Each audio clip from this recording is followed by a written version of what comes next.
Hello guys and gals, and we are back with the Little Giant Book of Whodunits. And that music really wasn't very suited to being a mysterious atmosphere, but it's music that I don't get copyright struck for. So, anyways, that's the main thing. Plus, it's really good music. If you haven't checked out Undertale or the Undertale soundtrack, I suggest you check it out. It is very good. I'm a big fan of game soundtracks. I have Pony Island soundtrack, but I don't think I have permission to use that. I'm going to have to ask, because I really like some of their songs, too. And I also have Ori and the Blind Forest. That's another soundtrack I have. But we are going to get right into this. This is the Little Giant Book of Whodunits. And it's by Conrad, and it's illustrated by Matt LaFleur. And this is part 7, by the way. Anyways, we are going to get right down to business then. That was also Mulan. That's another thing. Let's get down to business as we face the Huns or something like that. I don't know. I don't remember that song very well. But anyways, the first one that we're going to read is Bye Bye Bully. Now, the last one that we read was 3 Week Alibis. I'm pretty sure I remember that one. That one was really brilliant. These are all really brilliant, and there are 80 of these total. So this is going to be a long series, which is good. A lot of the towns have their neighborhood bullies, but few neighborhood bullies were as hated as Pete Weeder? We'll say Weeder, of Cozy Heights. And luckily for the crime statistics, even fewer wound up like Peter. A passing patrol car heard the screams and responded immediately. They found the burly corpse in his own backyard, with multiple stab wounds. There were signs of a struggle, and blood was everywhere. Around the fenced-in yard, the officers immediately went to question the neighbors, and were surprised to discover that not a single one had heard or seen anything. They're lying, of course, the homicide detective said when he heard the news. At least 3 men on the block had been outside when the murder occurred, and the captain insisted on talking to them as soon as possible. Blake Fromm had just finished painting his porch when the captain approached. Let's go on here. A young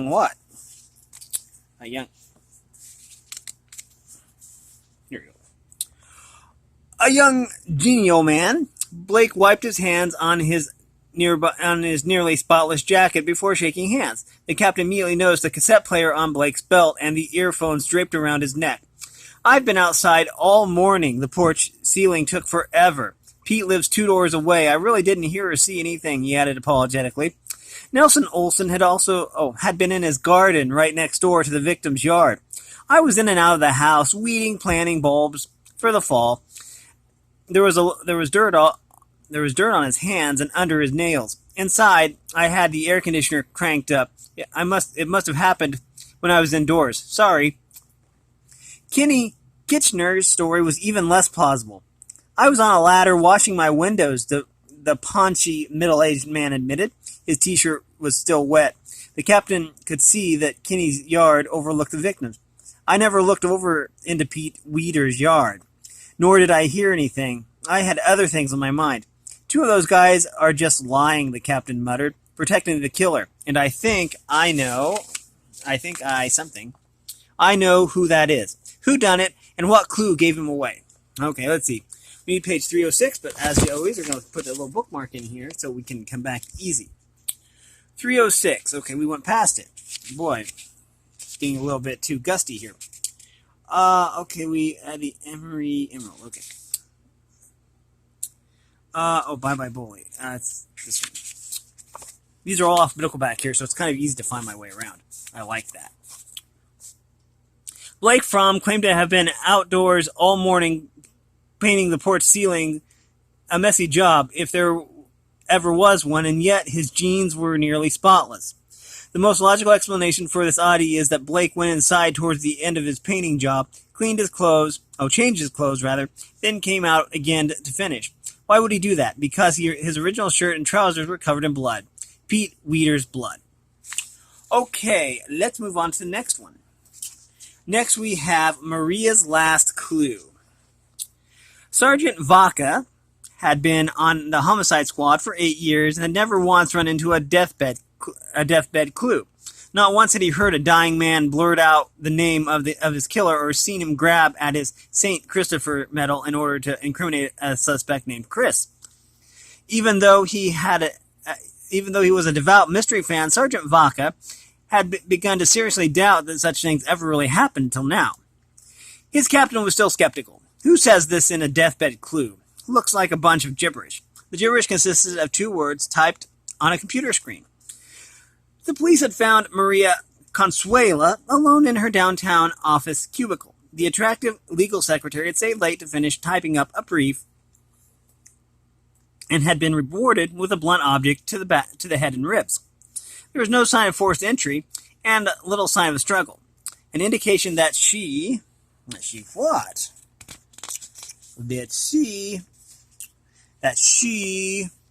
had known her attacker. A pool of blood trailed away from the cubicle's doorway and ended in Maria's collapsed body right under the edge of her desk. It must have taken her last ounce of strength to crawl over here, Sergeant Vaca theorized. She must have had some reason. He gazed again at the computer screen. The last thing typed was a line of legal jargon transcribed from her boss's legal pad. The line ended abruptly in mid-sentence and was followed by 2 nonsensical words. 48DY 28008 QJW. Forget the gibberish, ordered the captain. Let's concentrate on the male co-workers. Office gossip says Maria was having an affair with one of them. He checked his notepad. We have Richard Williams, Gary Halardy, and Paul Catalgo. Check on him. Wait a minute, Vaca said as he stared at the names. I know who it was. Good old Maria did leave us a message. Whom did Vaca suspect, and what did the message mean? The solution is on page 326. Okay, let's put our little thing here. 326. Okay. 326. Maria's last clue. It says here. Sergeant Vaca considered Maria's final moments. Dazed and dying, she had dragged herself across the floor to her computer.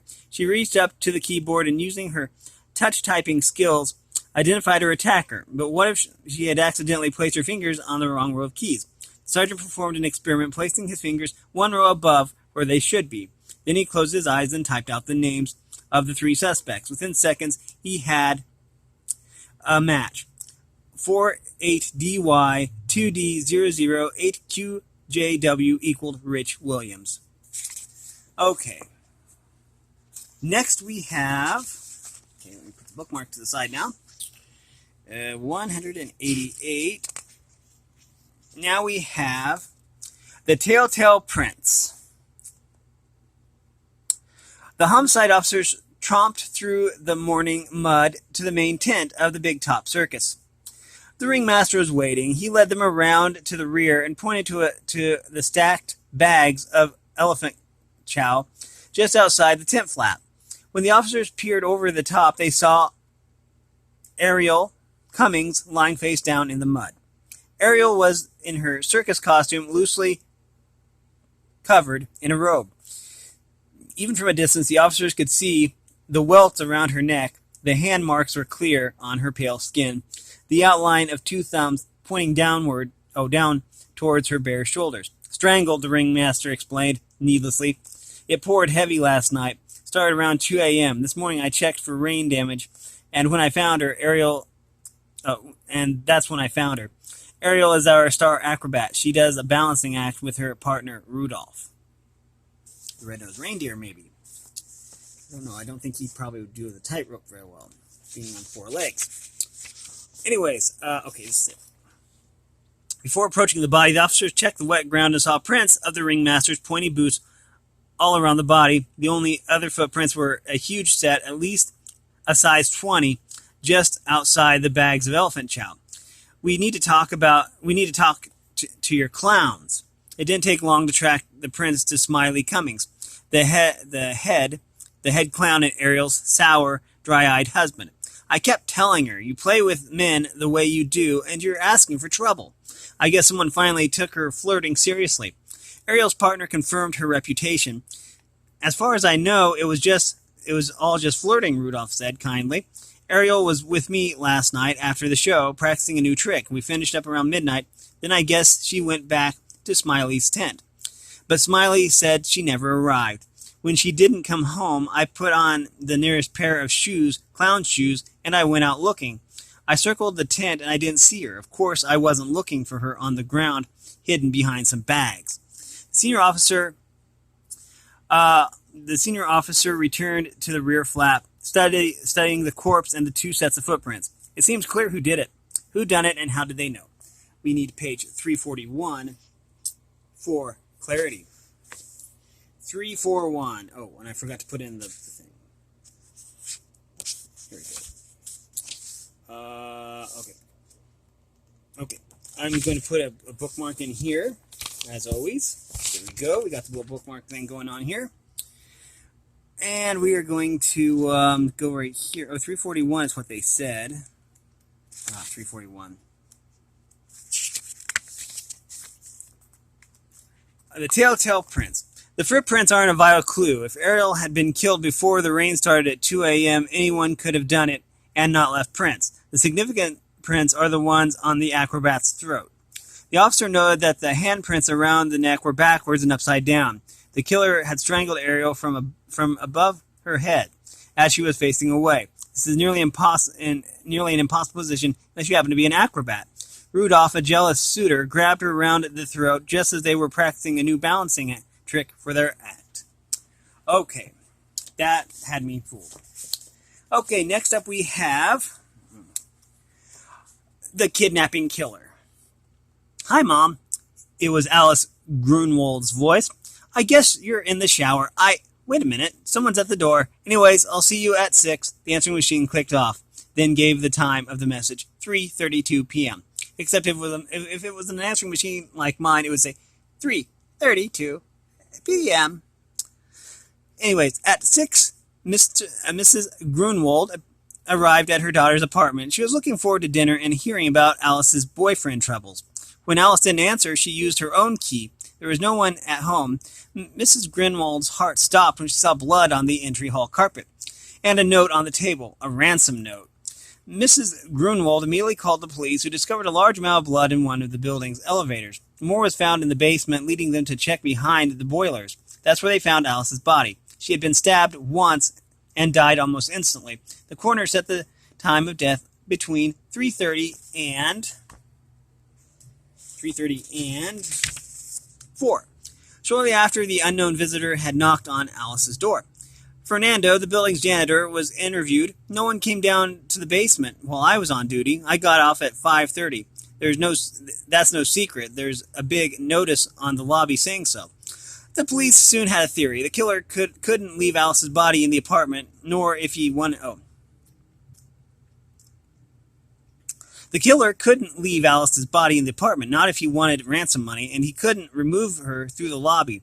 He had to wait up in her apartment with the dead body until Fernando was off duty. Then he went down and hid her in the basement. Alice, a rich girl, had always been attached to shady boyfriends, and suspicion soon fell on her two most recent. Both had partial alibis. Her current beau, Chip, had been out shopping. A credit card receipt showed that at 4:16, he had been miles away, charging a cart full of items at the hardware store. Her ex-boyfriend Dale had now an alibi for 4:45 onward, and when he showed up for an appointment at a nearby hair salon. The chief investigator reviewed all the statements, then took one person downstairs for further questioning. Whom and why? Okay, so the answer is on page 321. Let's check this out after we stick up the little thing in here. 321, I think, or something like that. Was it 321? The Kidnapping Killer. Fernando the janitor. Fernando the janitor. Blood stops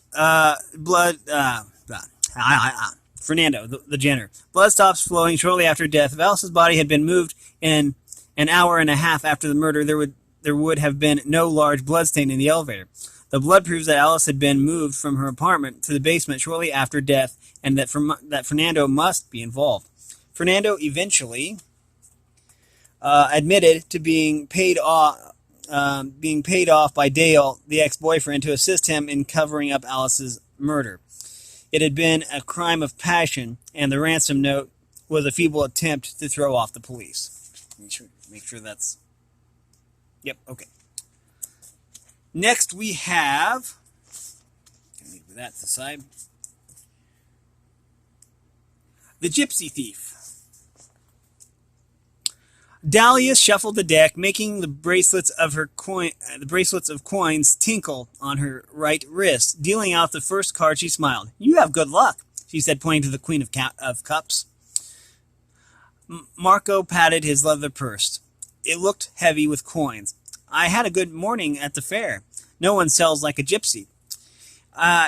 It was a tranquil afternoon as they sat around the embers of the fire in their small encampment. The sound of horse hooves and jangling spurs announced the arrival of Renard.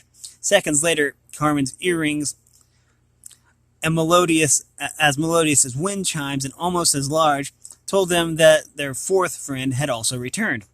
The tiny gypsy tribe exchanged tales of their morning escapades. Dahlia had told fortunes at the fair. Carmen had begged on a street corner. Renard had traded horses with local farmers, but the only lucky one was Marco, who had sold copper pots to housewives and made an enviable profit. The warm air was still with not even a bird song to break the quiet. Perfect for an afternoon doze. The gypsies retreated to separate corners of the encampment, nestled back against a tree, and settled into leisurely naps. Three of the gypsy friends were awakened by a yelp from the fourth. Marco was standing in the middle of the clearing, cursing as he held up the cut ends of his purse strings. What is the world coming to, and you can't even trust a fellow gypsy? One of you low dogs stole my money. Dahlia reached out her left hand. Her bracelets jangled anxiously as she examined the strings. The cuts were clean. "Cut by a horseshoeing knife," she said, and glanced at Renard. The horse dealer bristled. "No, it could have been a paring knife. Carmen was peeling an apple just before she went to sleep." "And what about Dahlia's scissors?" "Ha!" Carmen snarled. "No one could be so stealthy as to rob a gypsy. If you ask me, it was Marco himself." Who done it, and what evidence gave the culprit away? Let's see, 317. Okay, page 317. Let's see. 318. Here, Gypsy Thief. Carmen was on the right track when she said that the thief would have had to be very stealthy. All three suspects wore jangling ornaments. Spurs, a bracelet, and earrings that might have easily awakened the others. The giveaway was Dahlia's bracelet. When she settled down to sleep, it was on her right wrist. When she got up, it was on her left. She had obviously removed it during the nap period. Why? In order to be more silent, sneaking over to Marco and stealing his purse. Okay. We still have time for a few more of these. Con Carnage. The murder should have been discovered at 7 a.m. That's when Gil Carter's assistant Marie was supposed to arrive at his Austin, Texas home and start helping him prepare for the biggest night of his career, the governor's Chile Con Carne ball. But Marie and Gil had a fight just the night before, and Marie had quit, leaving Gil's estranged wife and local television reporter to find the body at 3 p.m. when she and her crew showed up to interview him. Before the police even arrived, a tearful Aretha Castor was live on the air reporting the death of her own husband. Just minutes ago, Texas' most famous down-home chef was found in his kitchen, apparently hacked to death with a meat cleaver. In what can only be described as a cruel afterthought, the unknown killer stuffed the murdered man headfirst into his own chili pot. That night at 8, the governor's dinner went on as scheduled, thanks to, in large part, to Austin's second best chili chef, an opportunist named Winston Short.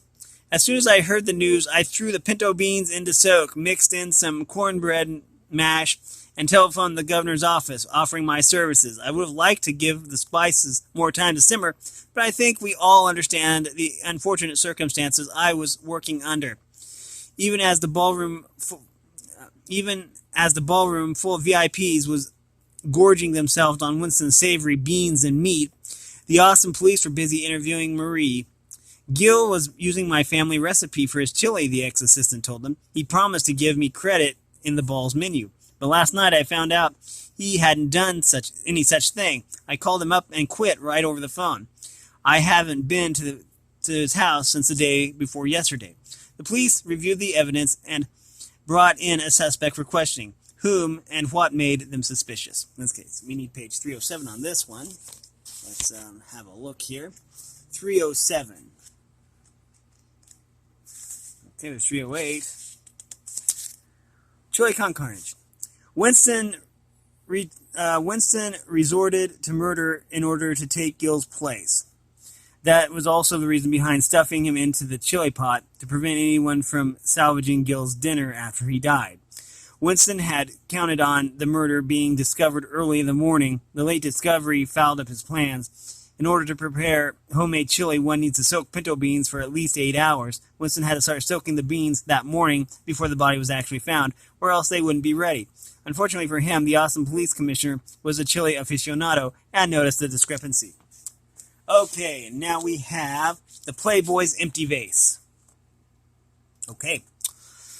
Morton was a bad influence, so was Archie, and that was probably why they were such good friends. The two Playboys had simultaneously squandered their trust funds, and now were facing the consequences. I suppose I'll have to start selling things, Morton said with a shiver. He had just arrived home from a night on the town. Want to come in for a drink, old man? Never one to say no, Archie followed his friend inside. Morton's trusted valet, Jean, was there to pour their drinks and to watch as his employer removed his diamond cufflinks and tossed them into an empty vase in the library. Archie stayed for one drink, complained about his own financial straits, and then headed out into the damp night air. Morton exited the house a minute later, taking his German Shepherd for a walk. German Shepherd for a walk that they both felt they could use. Yeah, that's always a good night for a walk. It was only a short while later when the police squad car passed by on a routine patrol and spotted the suspicious-looking character on the terrace. It was Archie. My car won't start, Archie told the officer. I was just about to walk back here to call the garage when I heard glass breaking. He pointed to the shards of broken glass on the terrace, and then the hole in the terrace's French doors. The glass pane right above the latch had been smashed, and the door stood open. Looks like a burglar. When Morton came in from walking the dog, he found one police officer searching his friend and the other searching the library. He also found the diamond cufflinks missing from the library vase. We caught him almost red-handed, the senior officer told Morton, but we can't find the cufflinks. Were they insured? Yes, of course, said Morton. Of course, Morton replied. Just look at the mess you've made. He pointed to the muddy footprints they tracked in from the garden. If there was any evidence of a real burglar, you've bungled it, maybe? You've completely obliterated it. But Morton was wrong. There was one piece of evidence and it was pointing straight to the thief. Who done it, and what was the evidence? We need page 331 for this. Okay, let's go to page 331 and check this out.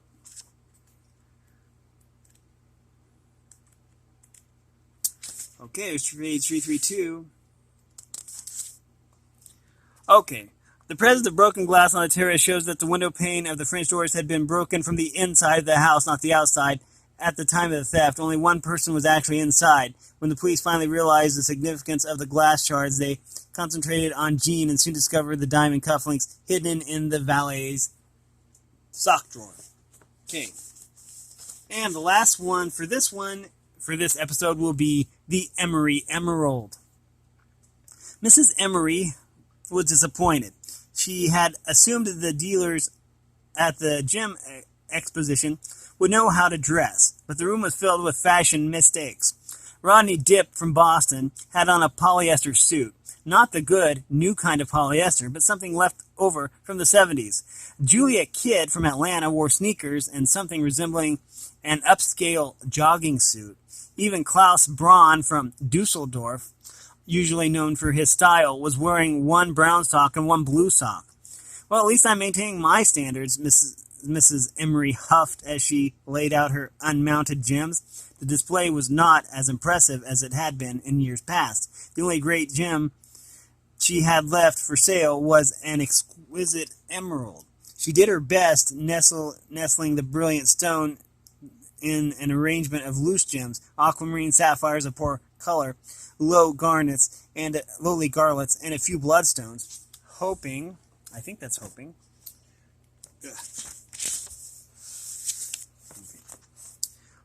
that the emerald's luster might somehow reflect into the lesser stones. The theft took place during a diversion. A minor but noisy traffic accident drew the crowd out into the street. When the insatiable, curious Mrs. Emery returned to her display table, she found it all gone. Everything from the almost worthless garnets up to the most prized gem in the show, her beloved emerald. The thief obviously had an accomplice, the police captain told the robbed gem dealer. Someone who staged a diversion. Unfortunately, we don't know who that was, but we do have this. The captain opened up a cloth pouch, and Mrs. Emery gasped. There were her gems, dozens of bright, glittering stones. All of them were there except the emerald. We found these in an alley 2 blocks away, the captain reported. Looks like the emerald was the only one they wanted. Mrs. Emery looked at the gems, then smiled. It had to be another dealer. We were the only ones in the room, and I'm pretty sure I know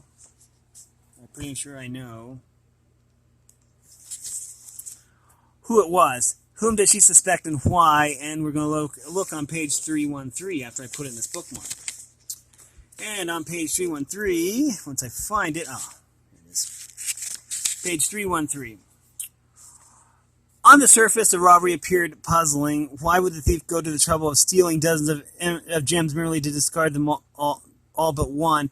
Mrs. Emery could think of only one logical reason. The thief was colorblind and had to scoop up all of them. Later on, his accomplice identified the emerald and they threw out the rest. Oh, the socks don't match. Yeah, I get it now. From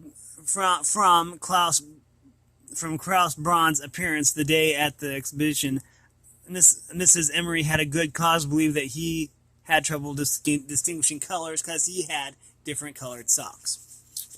And that was, let me get my music ready here. That was a reading from the Little Giant Book of Whodunits by Conrad and illustrated by Matt LaFleur. If you like this content, make sure you like and subscribe and ring the bell so you know when I upload. And if you want to support me in any way at all,